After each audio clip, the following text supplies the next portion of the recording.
If you own a business in Nigeria, there is a high chance that you are losing money to the tax man. And this is not because you aren't making enough money. It's simply because there are certain tax mistakes that you probably didn't even know that you are making. And so in this video, I'm going to be highlighting or addressing common tax mistakes that Nigerian entrepreneurs make and how to avoid them so that you can remain profitable while being tax compliant. By the way, my name is Cynthia Tishon. I'm a business lawyer here at Lex-Praxis, and I help entrepreneurs and investors to stay legally compliant in Nigeria while navigating the hurdles associated with doing business in Nigeria. Now, before I go into the tax traps that business owners make, I want to emphasize the importance of tax compliance as a business owner. Under the current tax regime, it is becoming more and more important that entrepreneurs pay attention to their tax compliance. Now, for an entrepreneur or for a business owner, you might be asking yourself, why should I be paying taxes to the government? Now, trust me, this is not about whether or not the government is using your tax money properly, but this is more about the benefits you get to own or you get to have, or the benefit that tax compliance gives you. For instance, have you realized that if you are applying for any kind of contract, whether government contract or even a contract issued by a private entity, one of the requirements is evidence of tax compliance? If you've been applying for contracts, I'm sure that you've seen that. So that means that it is very, very impossible, or there's a high chance that you will not be getting contracts if you are not tax compliant.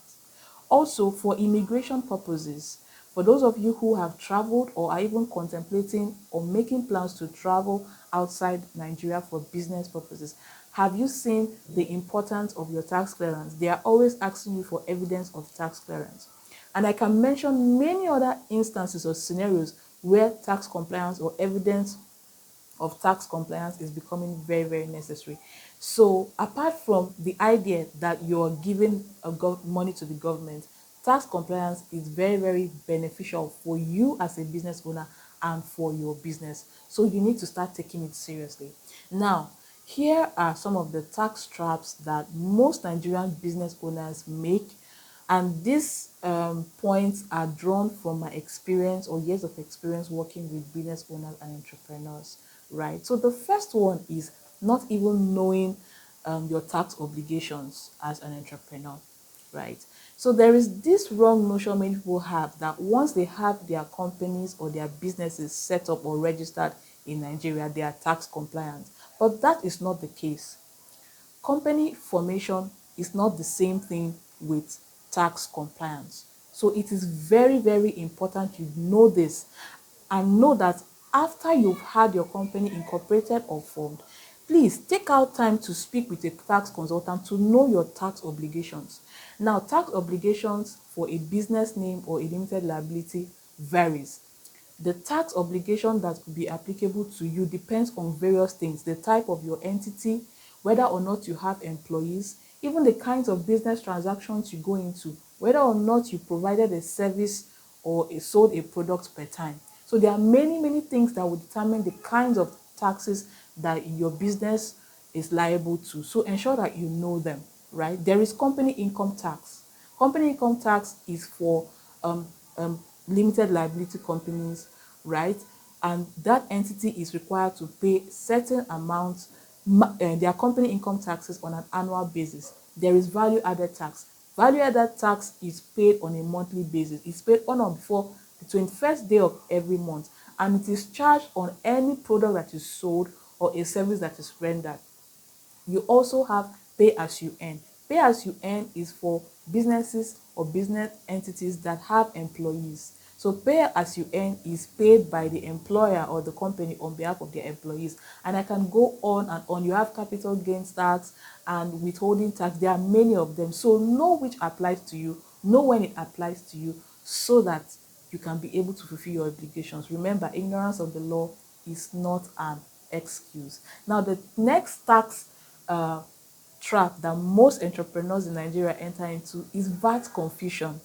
Now, are you aware that under the Nigerian tax regime, that business entities with an annual turnover of less than 25 million naira are actually exempted from remitting VAT?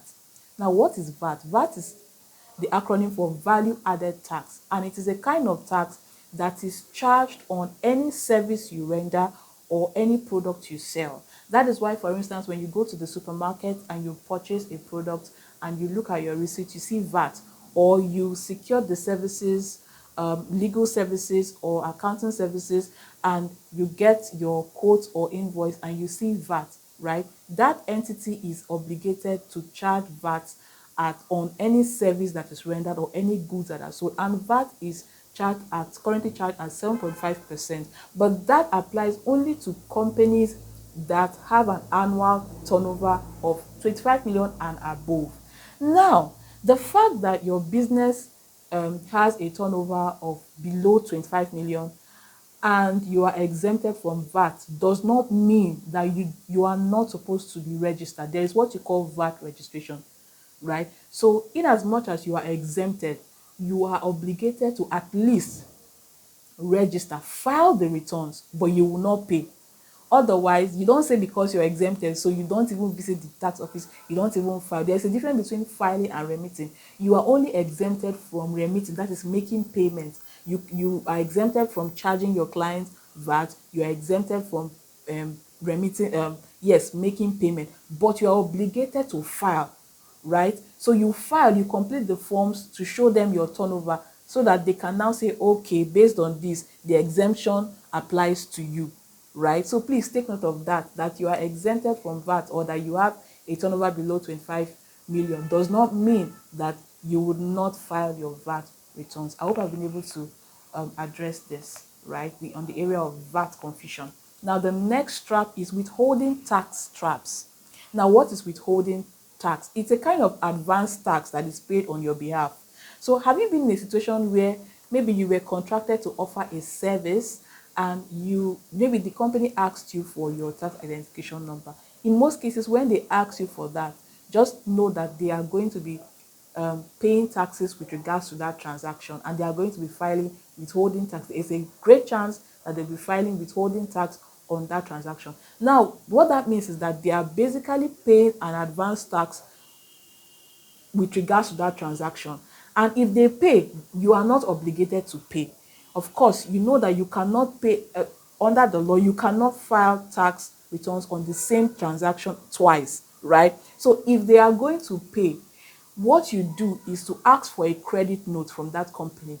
That will help you too when you're filing your own tax, so that if that transaction comes up, you can always issue the credit note that indicates that tax has already been paid, withholding tax has already been paid with regards to that transaction. I hope you've been able to get the drift. So take note of this, and from now henceforth start taking note of the importance of asking for credit notes, especially when it comes to offering services to companies or entities that are likely going to be paying withholding tax on your behalf. I am aware of many business owners and entrepreneurs that do not ask for credit notes when they are rendering services of this magnitude. Now, the another tax trap is failure to pay payee or pay as you earn for staff. So PAYE, sorry. Pay is an acronym for pay as you earn. Now, pay as you earn is a kind of tax that an employer is obligated to pay on behalf of their employees. So if you own a staff, it doesn't matter even if there are two staffs or three employees, right, or more, that company is obligated to first have those employees registered with the tax authorities in the state where they are employed or where they are working, and on a monthly basis file pay as you earn on behalf of those employees. Those employees cannot file by themselves. You actually file as an employer, you file it on their behalf. So that is an obligation that most people fail to do, right? And it incurs a lot of penalties because pay as you earn is filed or remitted monthly on a monthly basis. So imagine if you are supposed to be doing this, you had employees for a while, you've not done that. If you are caught, you will be required to pay penalties. So it's best you avoid that than pay huge penalties. Another trap, the fifth one, is mixing personal and business finances. This is very common, especially among small business owners. As an entrepreneur doing business in Nigeria or even in any part of the world, it is important that you separate your business um, um, account from your personal account. This helps a lot, especially in the area of record keeping, right? So you know that when it comes to keeping records, even preparing audited accounts on your business transactions, the easiest way to get that or access records is through your bank statements. So imagine if your business bank statement is showing transaction about purchase of bread, purchase of things that are actually, supposed to be for personal consumption, and you cannot say that you bought bread for the business or you bought biscuits, that biscuit or that recharge card was for the business. No, right? So it's important that you separate what is for the business, keep it separate from that of your personal financial transactions. This is very, very important, especially for audit issues and record keeping. Otherwise, you would be leaving your tax assessment to the fate of a personal tax assessment on the to the tax authorities. What I mean by that is that if you're not keeping proper records and the day comes when they are doing the audit and you cannot justify what this amount was for, it is showing bread, it is showing this, and you are trying to claim that it was for the business. If you don't have anything to prove that this was actually for the business, you leave your fate to the hands of the tax official, and they have the right to assess any amount that they feel that you are liable to, and you cannot contest it, right? So that is why record keeping is very important, and separating your personal funds from business is also very essential. The next point and the next trap you should avoid is capital gains tax blind spots. Now, capital gains is usually charged as a business owner. Do you know that when you sell the assets of the company, maybe it could be landed property or a machine or an equipment, you are actually obligated to file capital gains tax? Yes, you are supposed to do that. So imagine a situation whereby something was bought or sold for a particular amount and you don't have records of the transaction. That's going to be a problem, right? So it's very, very important that you take note of it, that any asset or property of the company that you are selling, right, it is liable to capital gains tax. So keep records of it so that the proper assessment amount will be charged on the amount for which that asset was sold. That will save you from a lot of squabbles and unnecessary liabilities that you are not supposed to be entitled to in the first place. And by the way, capital gain tax is 10%, right? It's 10%. So you need to take note of that. Now, the next trap to avoid is poor record keeping. Please, please, please, in 2025, we shouldn't be having problems with keeping records. Take use of softwares like QuickBooks, Google Sheets. They help. Even if you need to get a notebook to just keep records, though that's not sustainable, but if you need to, as someone who is starting out, please do that. It is very, very important for your audits, right?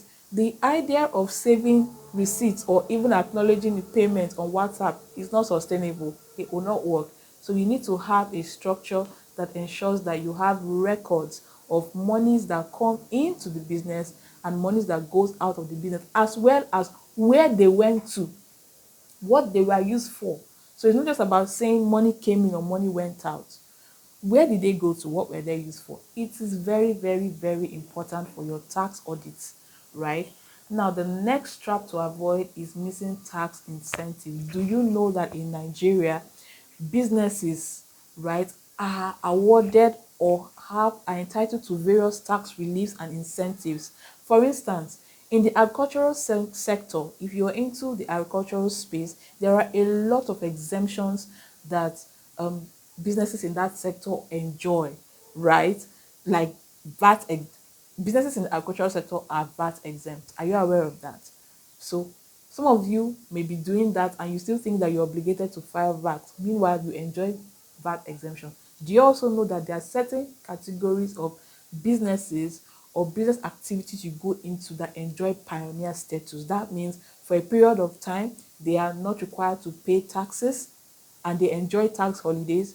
So when you start your business or you are about starting your business or forming your business, it's important that if you need to spend time with a tax consultant or a tax expert to get proper information about your tax obligations and whether or not the kind of business you're going into is tax exempt, please do that, invest in that, so that you can also position your business, take advantage of these pioneer status exemption and other tax holidays and exemptions, and be able to save more money in your business.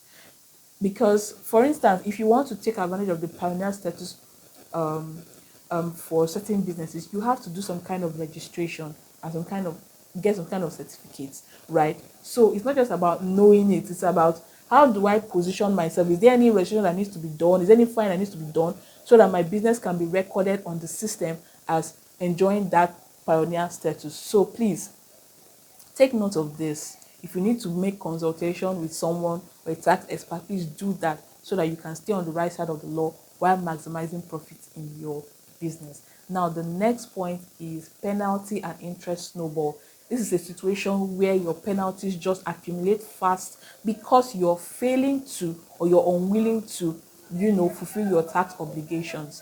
Imagine if, for instance, let's say VAT, for instance, let's say based on your transactions, you are supposed to remit maybe 10,000 naira monthly or 12,000 or not more than 50,000 based on your transactions or whatever, but you avoided it over time and it has accumulated for 12 months or even 24 months.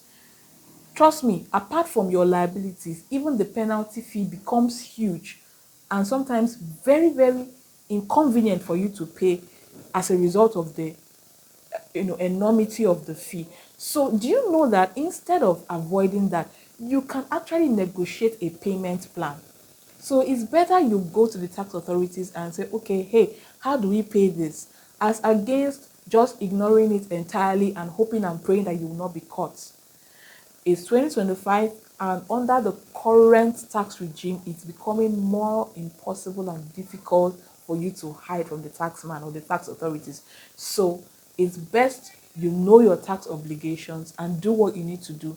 Meet with the authorities and say, hey, this is what it is. How can we pay this? Can we arrange something here? Right? It's better than just avoiding it completely. That's tax evasion and it has consequences, right? Now, the last but not the least point is audit panic. So imagine a situation where maybe if you're watching this video, you've had that experience where you received a letter from the FRS, that's the Federal Inland Revenue Service, notifying you or inviting you over to their office for tax audit, or they say they are coming to your office, and then you begin to panic. Listen, if you've been keeping proper records, if you've been consulting with your tax consultants and you have your things in place, there's no need for a panic.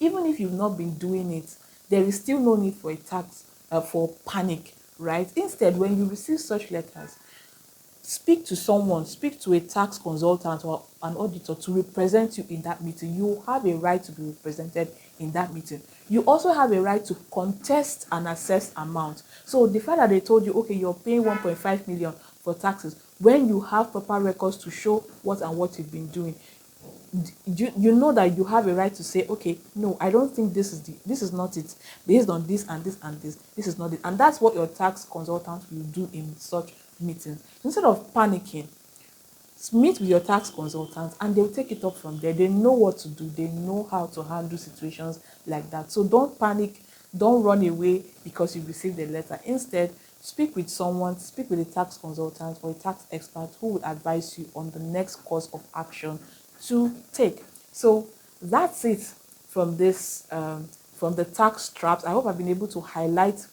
the 10 tax traps and very common tax traps that most entrepreneurs in Nigeria or business owners make. And if any of these points speak to you, then it's high time you start taking your tax compliance seriously. I would encourage you that you begin to speak with tax consultants, so that you know what to do and understand how to position yourself so that you can not just be tax compliant, but also maximize profits in your business.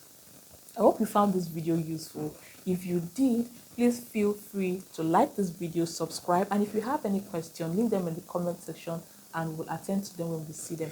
Also, if you would like to book a consultation with us to speak with us about your tax obligations as a business owner in Nigeria, feel free to reach out to us through the email and the phone number displayed on this screen, and we will attend to you. Until I come your way again, bye for now.